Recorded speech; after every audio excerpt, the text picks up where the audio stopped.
lamang inaresto sa dalawang buy-bust operation sa Quezon City at dalawa sa kanila, mga empleyado ng DSWD. Nakatutok si Cesar Apolinario, exclusive. Mismo may-ari ng bahay nagtimbre sa pulisya na may bumabatak ng shabu sa kanilang compound, kaya agad sumalakay ang mga pulis sa Barangay Payatas, Quezon City kagabi. Kahit madilim at masikip ang lugar, natumbok pa rin ang bahay ng 38 taong gulang na si Ronald Arcega.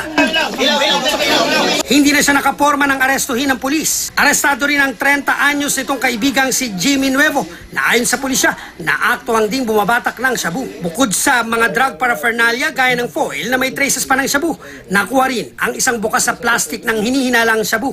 Umamin ng dalawang suspect na empleyado ng DSWD. Concerned citizen na yan, ang sumbong dito sa kapulisan nyo, yung sa target na yun. Ando yung mga mga nahuli, ongoing pat session nila. Hindi nakuha ang shabu. Hindi. Ako na nagpapatawag ng pulis na sa kanya, pamuntim rin sa kanya.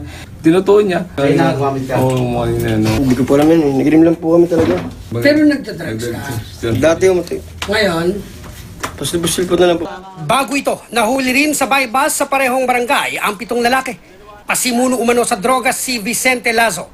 Ang mga kaibigan niyang scorer umano, naabutan daw na gumagamit ng droga.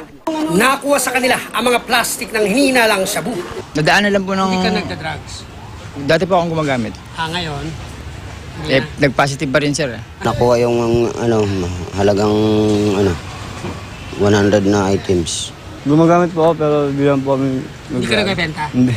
Nung nahuli ako, may gamit na. Napulot ko lang yun eh. Pulot mo lang?